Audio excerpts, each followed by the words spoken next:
E aí eu trago de novo uma questão de avaliação de gel de eletroforese. Por quê? Vejam que eu respondi a algumas aulas, acho que um mês atrás, uma questão bem parecida com essa, e eram duas questões diferentes. Então, assim, é muito provável que venha a cair uma questão dessa, porque quase um ano sim, um ano não, tem uma questão desse tipo. E ela costuma ser complicada, digamos assim, porque não é algo tão direto ao ponto, né? Então, bora lá. Considerem um fragmento ambiental, uma árvore matriz com frutos M, e outras 5 que produziram flores e são apenas doadores de pólen. Foi excluída a capacidade de autopolinização das árvores. Beleza. Os genótipos da matriz, lembra, gente, quando a gente fala de genótipo, e aqui é importante fazer esses conceitos básicos de genética, porque eles podem vir a ser cobrados. Então, o que é o genótipo? O genótipo, ele é a constituição alélica para um determinado gene. O que eu quero dizer com isso? É o fato do indivíduo ser azão, azinho, azão, azão, azinho, azinho. Ou no caso que está falando aqui, alelo 1, alelo 2, alelo 1, alelo 3, alelo 1, alelo 4, e por aí vai. Então, quando a gente fala de genótipo, a gente vai se referir à constituição alélica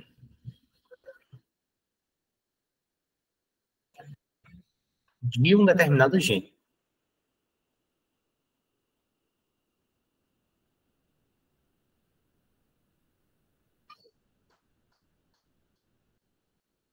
E não confundam com o conceito de genoma. Genoma é a totalidade de toda a nossa informação genética representada por meio de sequências de bases nitrogenadas. Então, ATTC, GTTC, GG, GGA, enfim, do primeiro cromossomo até o último. Isso é genoma. Genótipo é a constituição de alelos de um determinado gene. Beleza. Os genótipos da matriz, da semente 1 e das prováveis fontes de pólen foram obtidos pela análise de 2 locos. A gente já respondeu essa questão, eu lembro até que eu corrigi aqui como loci, que é o plural correto.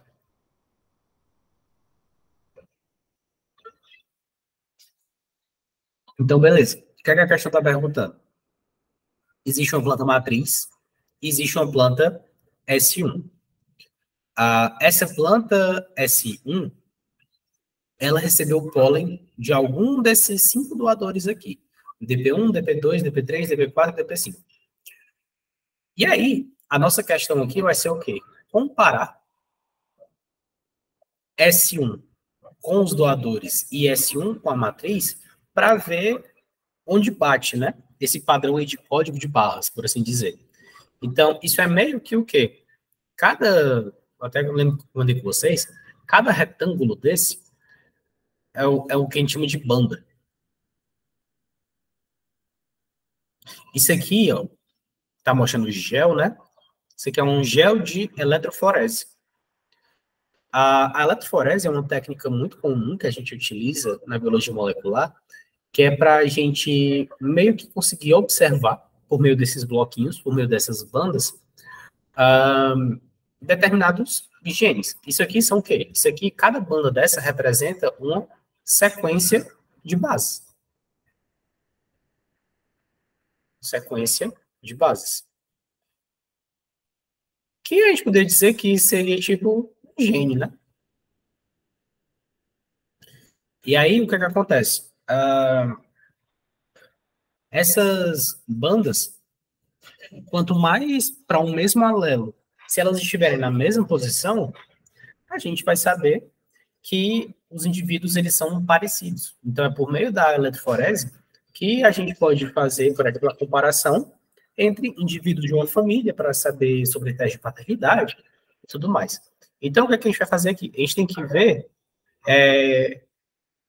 alguém que vai ter uma correspondência entre S1, algum desses DPs e o M. Então, vamos lá. A gente tem aqui 2 loci, loco A e loco B.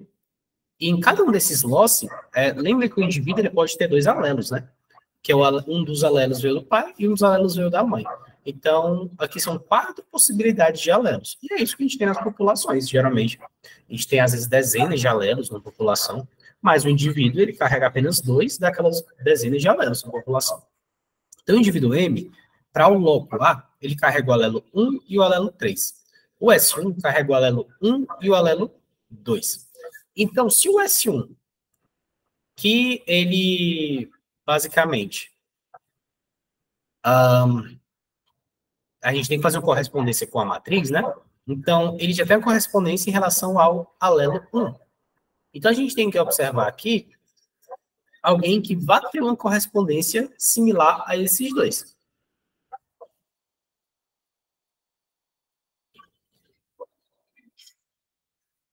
E bora lá. O DP1 faz sentido? Não, porque o DP1 ele só compartilha um dos alelos, que é o alelo 3. Tá. O DP2, ele compartilha o alelo 2, que um corresponde ao S1 e o outro corresponde ao M. O DP3, apenas o alelo 1. E aqui é uma questão interessante, que é o quê? Vejam que alguns vão ter duas bandas e outros vão ter apenas uma única banda. E aí vocês ficam pensando, mas isso não faz sentido, já que era para ter dois alelos. Mas é que tá. Se o indivíduo ele tem apenas mostra uma banda para o alelo 3, significa que os dois alelos dele são alelo 3. Então, esse indivíduo DP1 aqui, o genótipo dele seria o quê? 3? 3. Então, ele é um homozigoto. Então, é assim que a gente caracteriza experimentalmente um homozigoto. O indivíduo DP2, ele seria um heterozigoto. Ele tem o alelo 2 e o alelo 3. O 3 seria um homozigoto para o alelo 1. Então, ele seria 1, 1. O DP4, ele seria alelo 3 e 4. E o 5, ele seria um heterozigoto, ele seria um homozigoto para o alelo 2. Ele seria 2, 2. E aí aqui vamos ver, então, em relação ao GEL2, para depois se a gente comparar, né?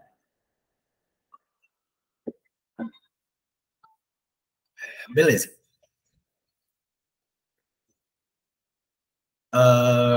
A matriz, ela compartilha, então, esse alelo, o alelo 3 com a S1. Nesse caso aqui, a S1, ela é o quê? Ela é homozigota para o alelo 3. Então, ela é 3/3. O DP1, ele é 2, 4. O DP2, ele é 2, 5. O DP3, 1, 5. O DP4, 5, 5. E o DP5, 3, 3. Beleza. Então, a gente tem que ver o que aqui? Com quem a espécie S1 vai compartilhar mais bandas, né? Então, bora lá. Se a gente observar pelo GEL2, a espécie S1 ela vai ter dois alelos 3, 3, e a DP5 também vai ter dois alelos 3, 3. Então, pelo menos, em relação ao GEL2, a gente já sabe que a DP5 é uma forte candidata. Show! Em relação ao GEL1, bora ver. S1 é 1, 2. E a DP5 é 2, 2. Então, também ela compartilha essa informação com a DP5. Ela apresenta banda na mesma região, né? Então, vejam que aqui, o que é que a gente está querendo? A gente não está querendo comparar com a matriz propriamente. A gente está querendo comparar com S1. Porque se essa S1 recebeu pólen, e no pólen tem informação genética de cada um desses doadores, aquele de quem ela recebeu o pólen vai apresentar a mesma banda para aquele mesmo alelo na mesma região. Então, aqui faz sentido dizer, como a Laura comentou, né, DP5. Porque DP5 é a única que realmente compartilha os mesmos alelos que a S1. Faz sentido?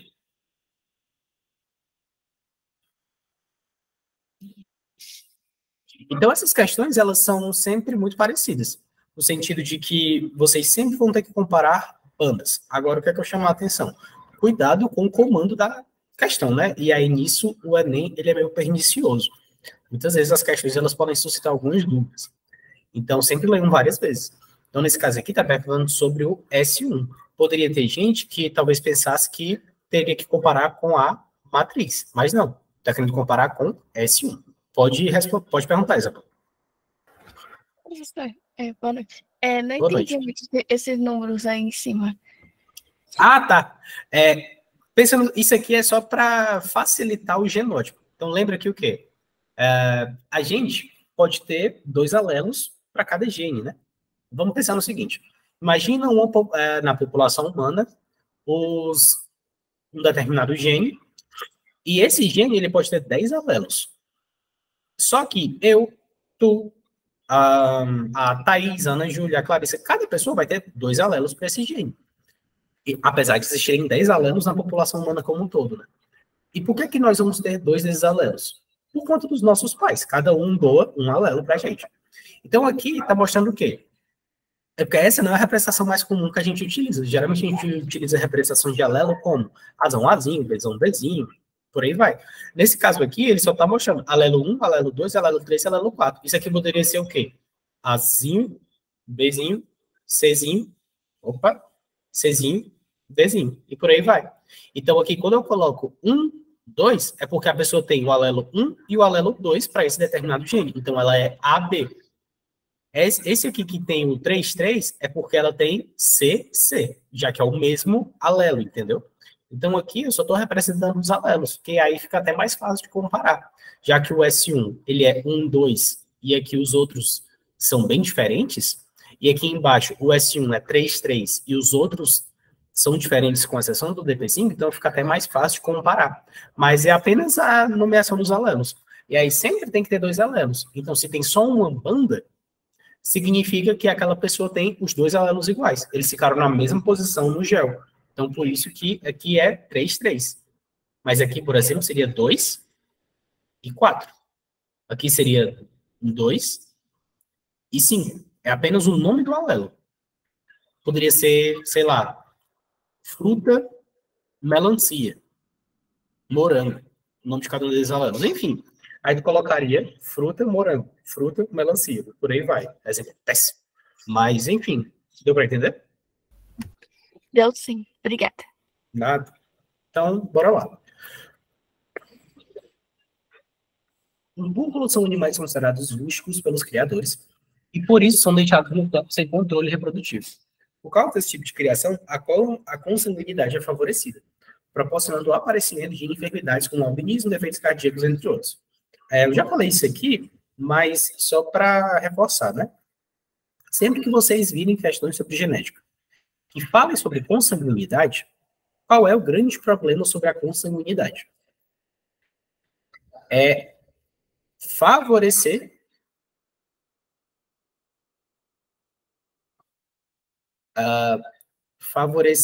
o encontro de alelos recessivos numa família, né?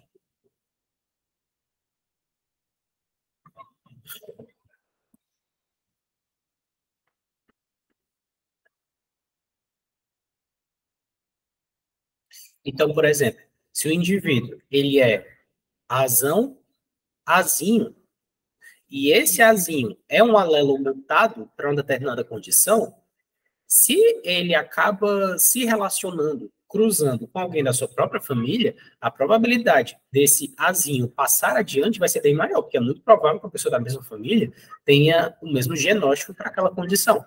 Então, é por isso que a consanguinidade ela é problemática, justamente por conta de favorecer o encontro de alelos recessivos. Então, beleza. Proporcionando o aparecimento de enfermidades, beleza. Separar os animais de forma adequada minimizaria a ocorrência desses problemas. Qual procedimento biotecnológico prévio é recomendado nessa situação? Tá, vamos lá. Transgenia, isso faz sentido? Não, por quê? A transgenia é você inserir um gene exógeno naquele determinado indivíduo. Então, por exemplo, vamos pensar até mesmo numa planta. Se existe uma planta em que, quando essa planta ainda é um embrião, é inserido nela, em laboratório, um gene que vai aumentar a resistência dela contra parasitas, ou contra inseticidas, né? Isso é uma transgenia. Você está cruzando genes em um indivíduo. Poderia ser, por exemplo, um gene bacteriano. Geralmente, transgenia é isso. A gente pega um gene de uma outra espécie, a gente pega o gene de uma espécie e coloca em outra. Por isso, trans, nesse caso. Então, não seria transgenia, porque não faria sentido. Porque qual é o problema aqui? O problema aqui é um alelo mutado que está sendo passado adiante. Se é um alelo mutado que está sendo passado adiante, o que faz mais sentido seria o quê? Corrigir essa mutação. E como é que se corrige uma mutação experimentalmente? Por meio de terapia gênica. Você pode utilizar, por exemplo, vírus, ou você pode utilizar outros vetores que vão levar para as células a versão não mutada desse gene. E aí as células elas vão captar essa versão não mutada desse gene e com isso vai meio que apagar do genoma, né, aquela versão mutada. Então, sim, a terapia gênica seria a opção aqui mais adequada. Hoje em dia, a gente já tem várias opções de várias terapias gênicas já foram aprovadas no mundo, algumas já têm sido utilizadas aqui no Brasil. E o grande problema das terapias gênicas ainda é que é algo muito caro. Então, são medicamentos que aí ultrapassam os milhões de dólares, em alguns casos. Um exemplo que talvez vocês tenham entrado em contato é o caso do Zolgensma. O Zolgensma, ele é utilizado para tratar a atrofia muscular espinhal. Então, a pessoa que tem atrofia muscular espinhal, falta nessa pessoa uma determinada proteína. Ela tem uma mutação em que ela não consegue produzir uma determinada proteína.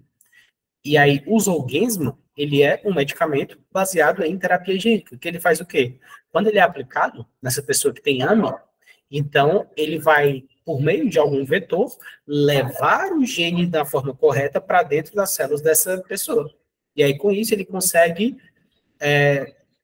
ser expresso pelas células e assim consegue reverter esse quadro. Então, é um dos exemplos que a gente tem de terapia gênica, é o Zolgensma, para tratar atrofia muscular espinhal. A vacina de DNA não faz sentido, porque o grande objetivo da vacina, né, é fazer com que você seja exposto a um determinado antígeno e, com base nisso, você produzir uma resposta imune contra isso, uma resposta imune especialmente celular e humoral contra isso, então não tem a ver. Clonagem terapêutica, não, isso nem se aplica. E mapeamento genético não é um procedimento biotecnológico. Mapeamento genético é basicamente mais utilizado em agricultura e é mais para você saber qual é a constituição genotípica de uma determinada população de plantas. Então, assim, não tem uma eficácia, é um procedimento puramente analítico. Não é algo correcional, por assim dizer, né?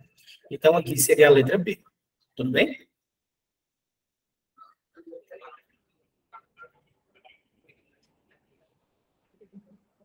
Outra questão sobre interpretação de gel.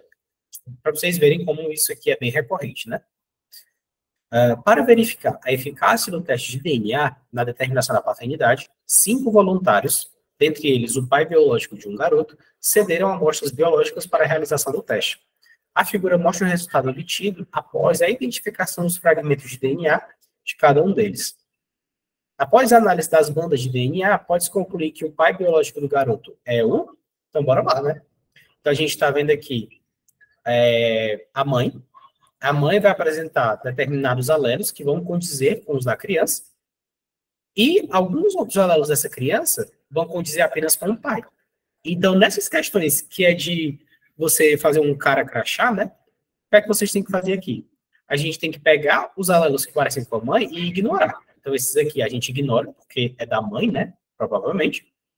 Apenas da mãe. Mas pode ser um que tenha tanto na mãe quanto no pai, não é um problema. Mas, no caso da questão, a gente ignora para evitar uma dupla interpretação.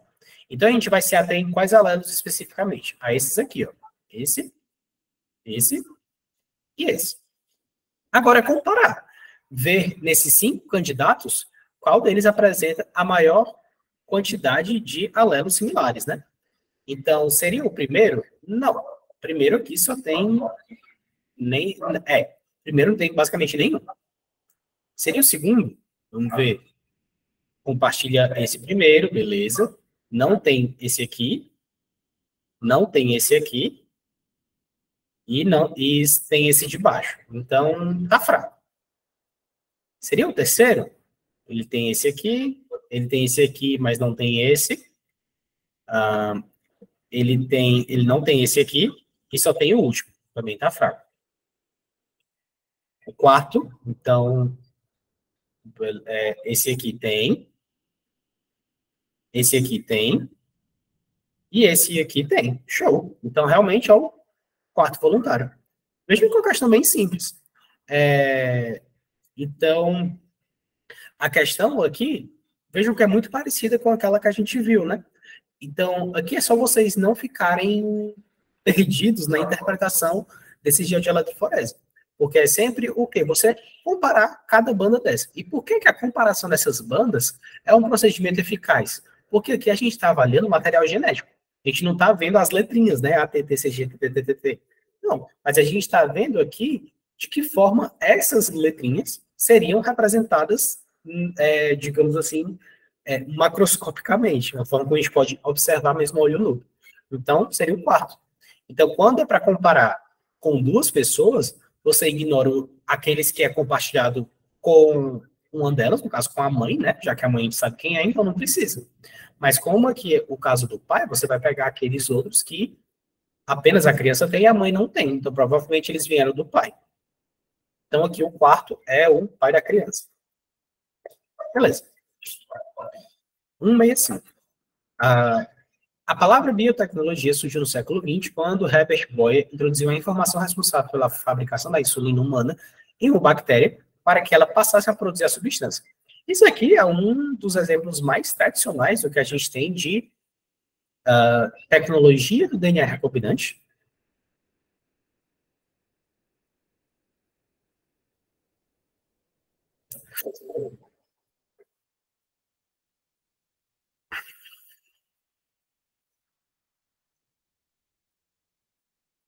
Que também pode ser chamado de clonagem molecular.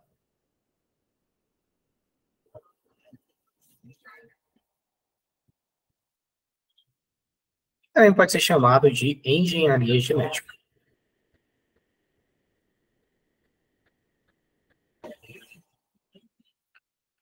São sinônimos.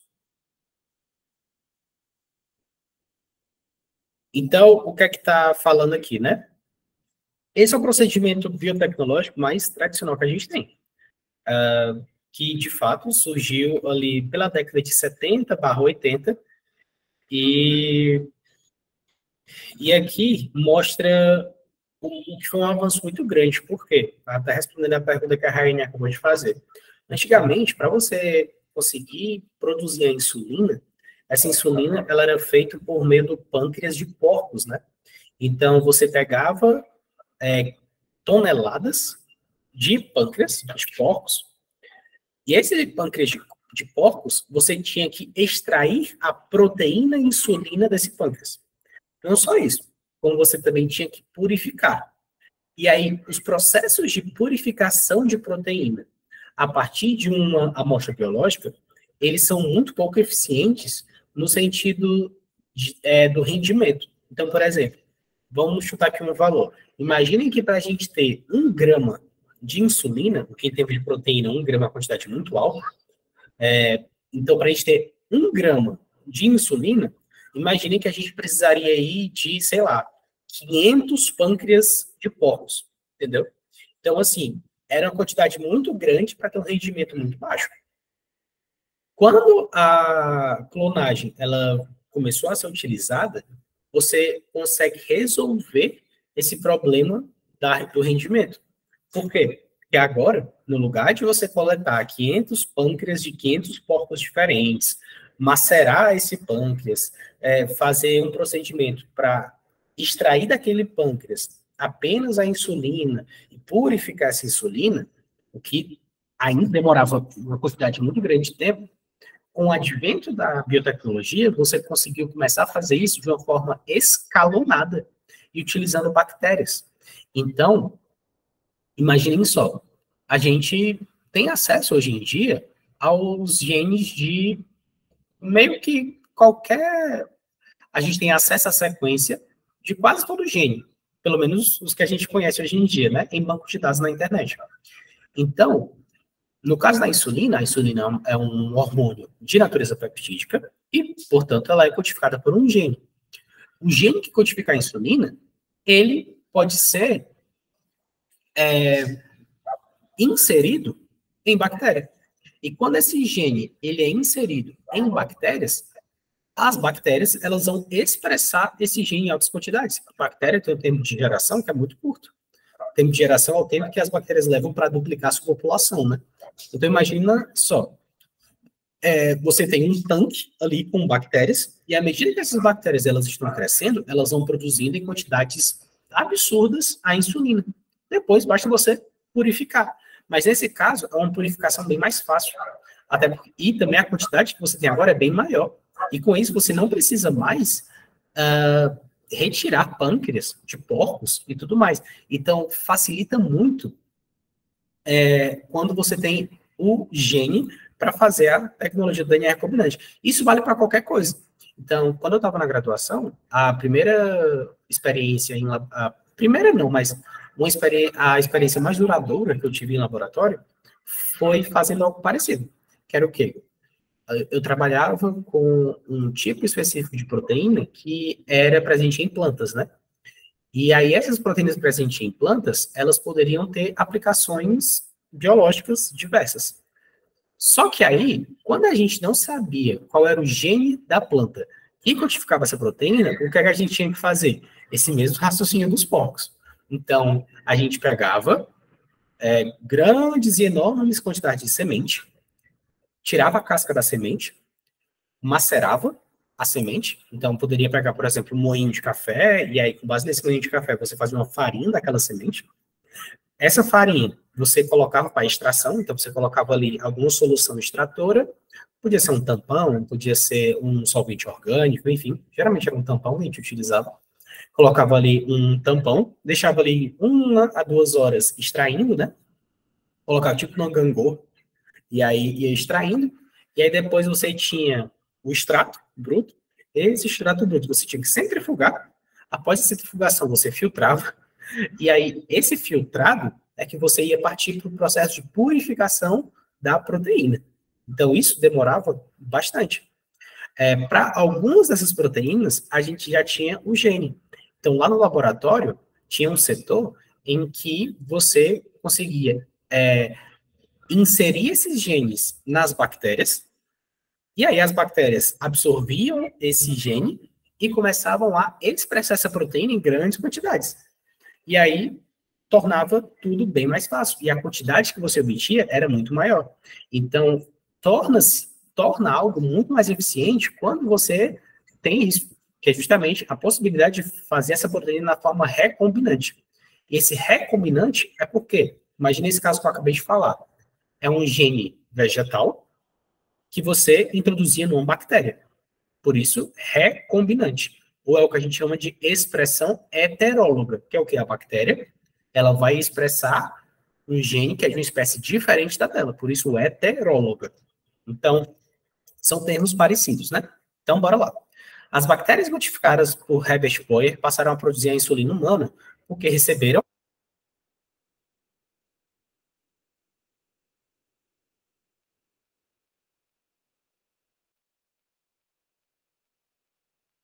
Tá sem áudio? eu acabei tirando aqui. Então, é exatamente isso. A sequência de DNA codificante pela insulina humana, que é o quê?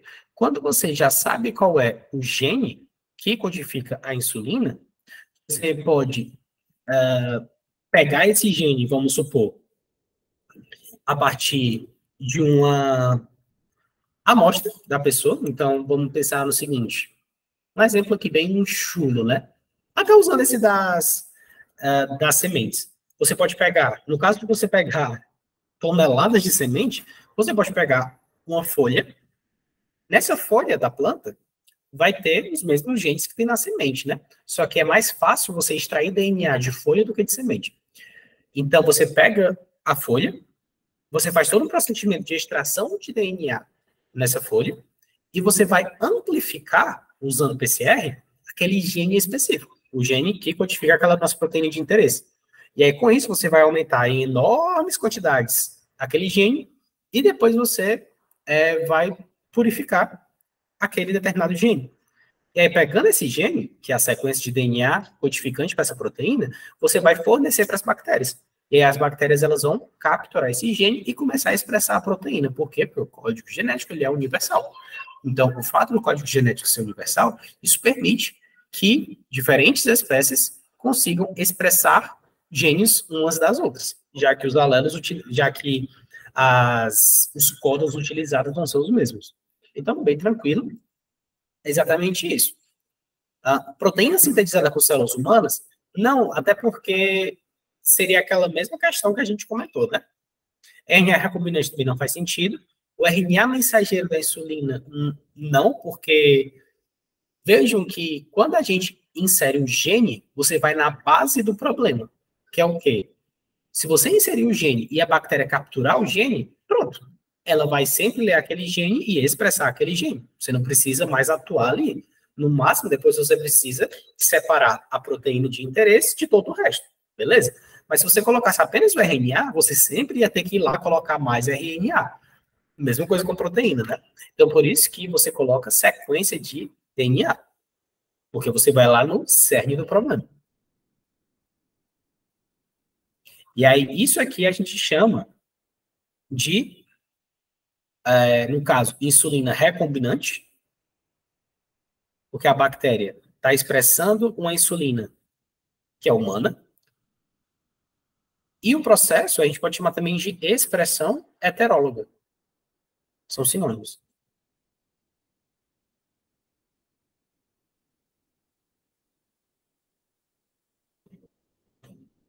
Próximo. A parte de germinação, normalmente os tomates produzem uma proteína que os faz amolecer depois de colhidos.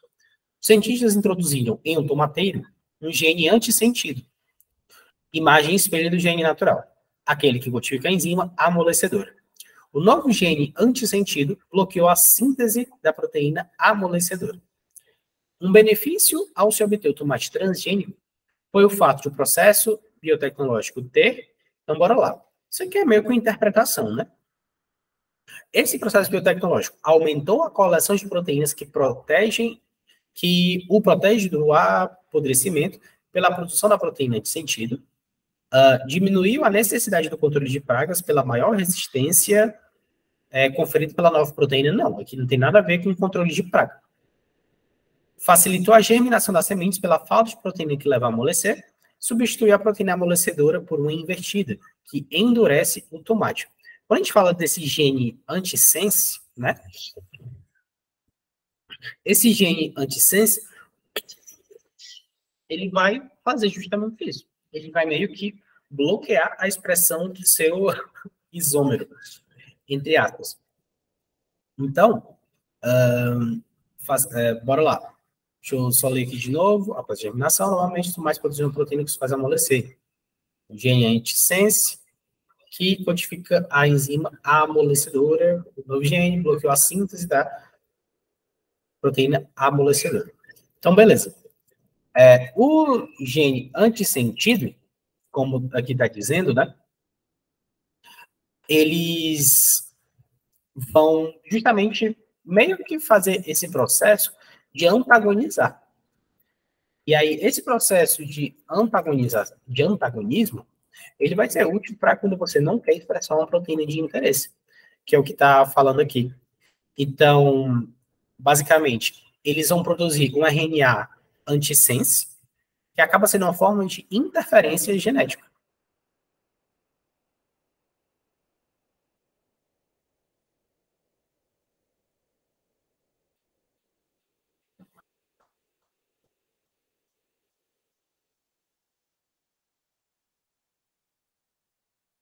E aí, esse gene antissense, ele vai ser uma sequência de DNA ou de RNA que é complementar a uma sequência de RNA mensageiro do gene específico. Então, isso é um processo muito parecido com o que a gente tem, que se chama de RNA de interferência.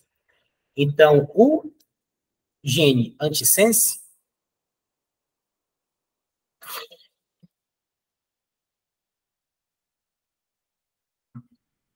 ele vai produzir um RNA antisense,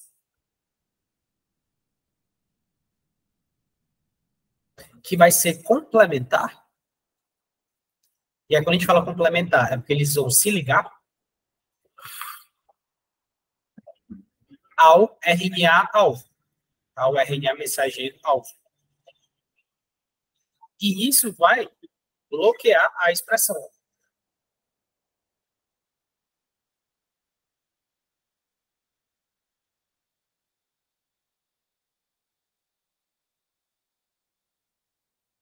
Beleza.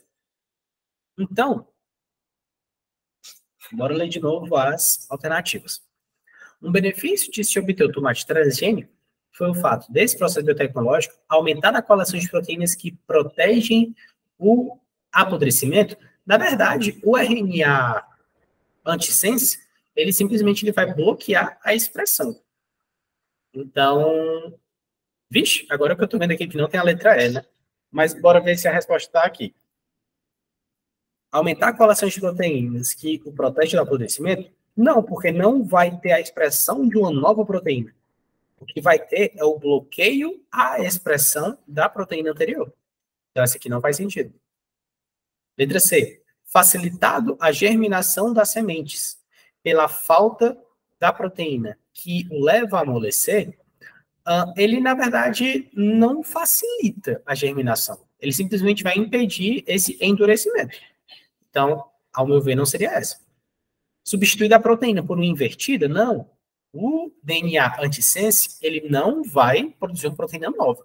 Ele só vai produzir um RNA mensageiro que pareia com o RNA mensageiro alvo e, com base nisso, ele bloqueia... Um RNA mensageiro não, né?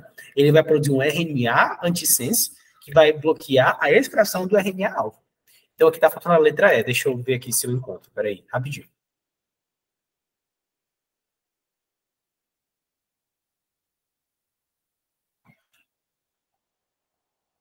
Só pode ser a letra E.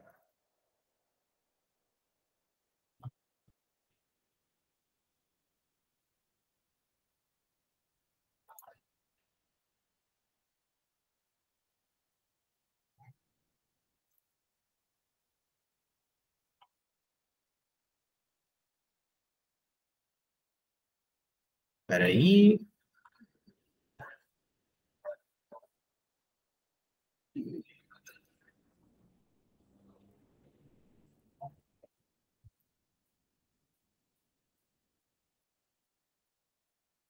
Realmente a letra E. Deixa eu trocar aqui.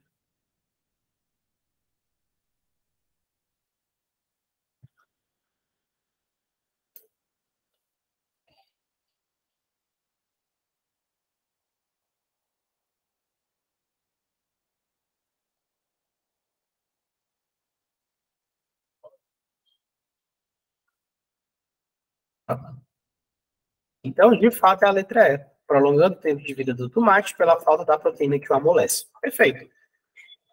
Porque a questão aqui é justamente essa. Interferência. E aí, essa interferência, ela pode ser uma interferência mais direta, que é você aplicar um tipo de RNA que a gente chama de shRNA, que é o RNA de interferência, ou também um tipo de técnica que a gente chama de iRNA, que é justamente RNA de interferência, ou o DNA antisense, que aí, no caso, vai ser algo mais acima, né? Então, vai produzir um RNA de interferência. Então, bem tranquilo assim, né? Sabendo agora o conceito, fica tranquilo. Mas cuidado com isso, com a interferência. Beleza, gente?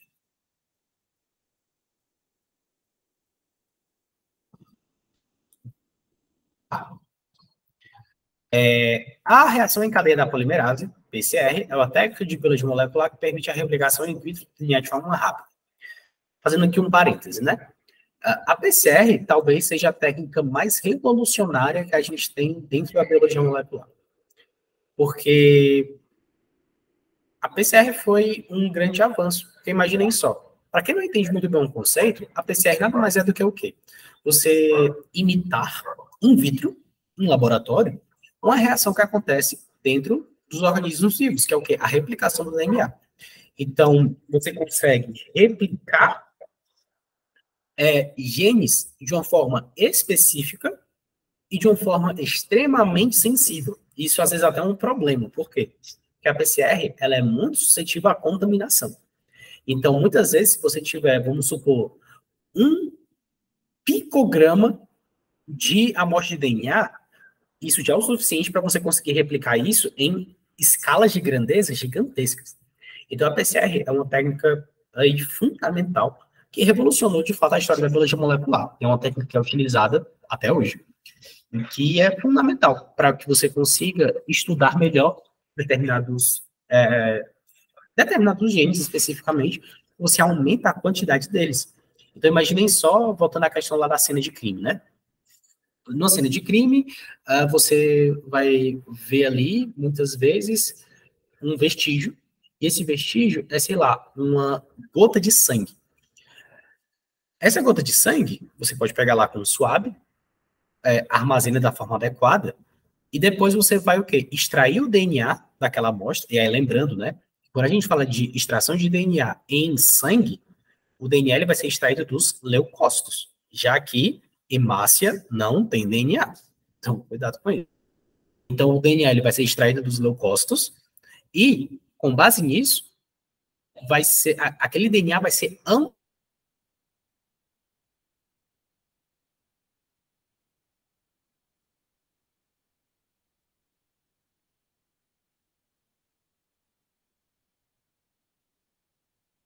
consegue aumentar aquilo em ordem de grandeza que vai facilitar muito estudos posteriores. Então, é por isso que a PCR ela é tão importante. Deixa eu só se deixar a lista.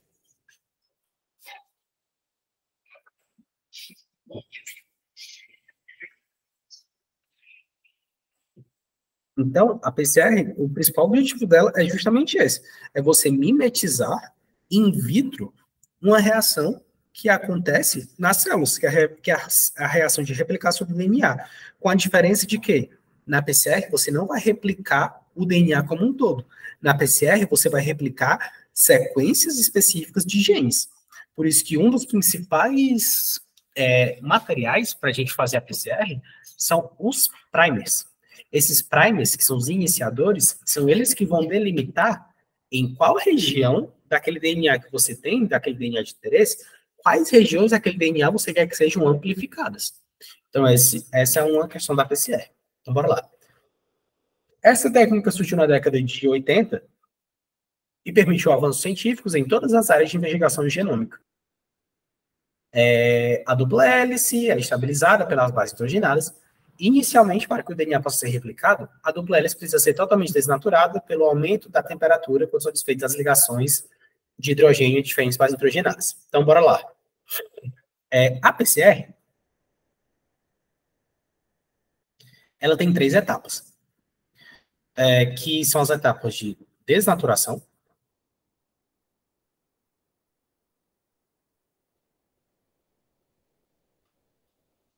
anelamento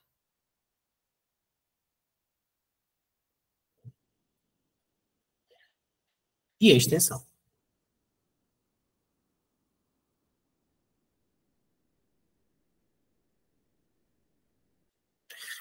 Quando terminar essa aula, eu vou ter que ir lá no laboratório. E aí, lá tem um termociclador no meu laboratório, e o termociclador é o equipamento que a gente utiliza para realizar a PCR. Aí eu mando foto para vocês. Me lembrem quando for umas 8h30 que eu mando foto. E aí, o termociclador, que é o equipamento que a gente utiliza, esse nome não é à toa. Por quê? O nome, ele diz tudo. Então, é um equipamento que ele vai funcionar, é um equipamento super simples. A ideia por trás dele é super simples, e é essa simplicidade que faz com que a PCR ela seja tão genial e tenha conferido, e tenha garantido que o Kary Mullis tenha ganhado o prêmio Nobel por conta disso. Porque é a simplicidade genial dessa técnica. Que é o quê? O termociclador, ele é um equipamento que ele vai aquecendo e resfriando em ciclos. Então, você consegue programar os ciclos no equipamento e, com base nisso, você, por exemplo, deixa a amostra a 100 graus durante 5 minutos, depois a 40 graus durante 30 minutos, depois a 70 graus durante 20 minutos. Você vai programando isso. E aí essas etapas, elas servem para quê? A desnaturação, enfim, né? É a etapa onde a temperatura no termociclador ela é mais alta, justamente para permitir a separação das cadeias de DNA. A fase de anelamento é quando os primers, os iniciadores, eles se ligam nas sequências-alvo em que eles vão direcionar a replicação. Então, eles vão se anelar nas suas sequências-alvo. E a extensão é quando a polimerase ela vai, então, replicar aquela sequência. E aí, na PCR, a gente utiliza um tipo de polimerase, que é uma polimerase adaptada, que é a TAC polimerase.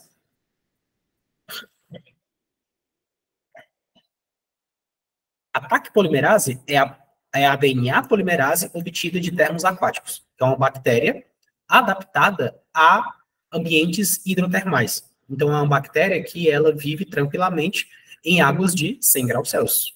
E essa foi uma das grandes contribuições do Karen Mullis, quando ele criou a PCR.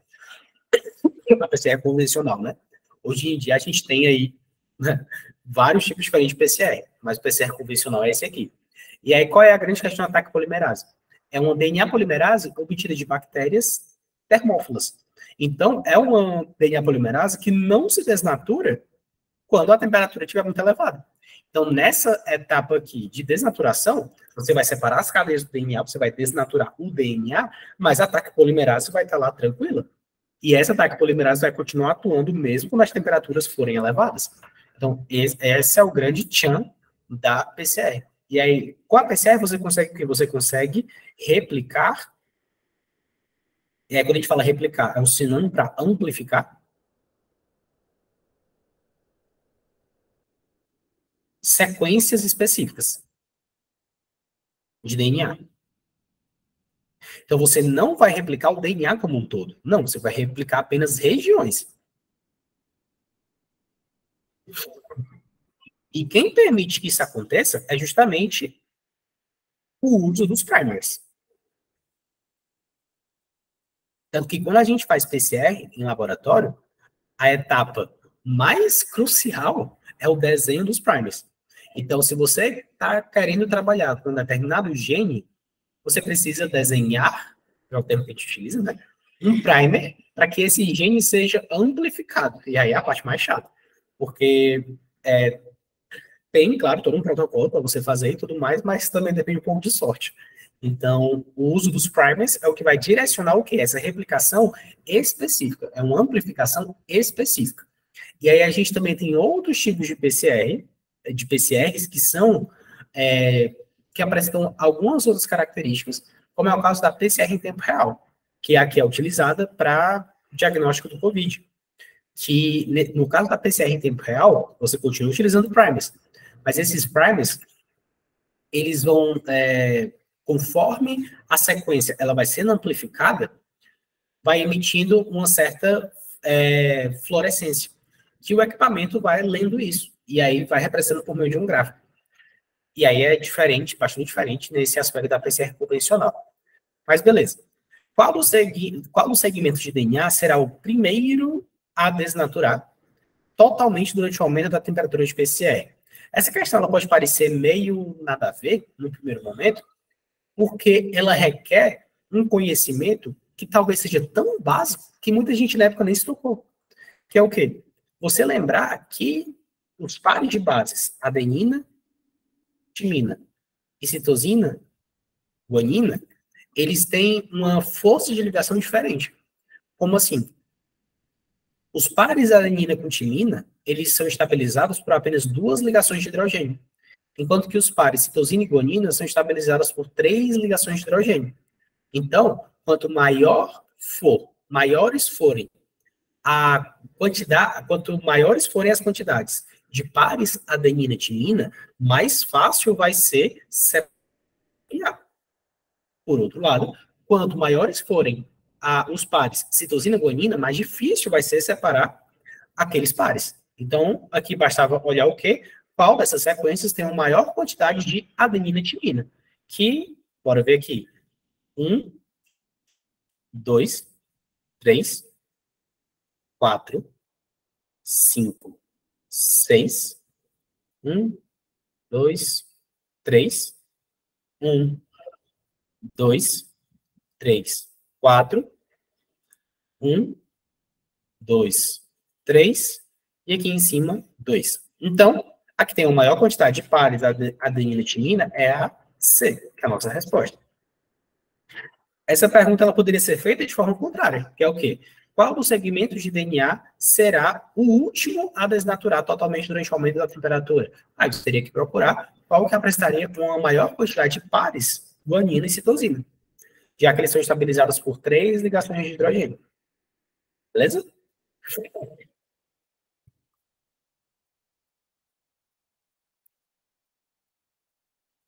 Tá. Próximo. Analise o esquema Gravação. Oi. É porque como vai ser 2 aulas para não corromper, é bom interromper uma e começar outra. Não entendi. Gravação, interrompe uma agora e depois começa Ah, o tá. outro.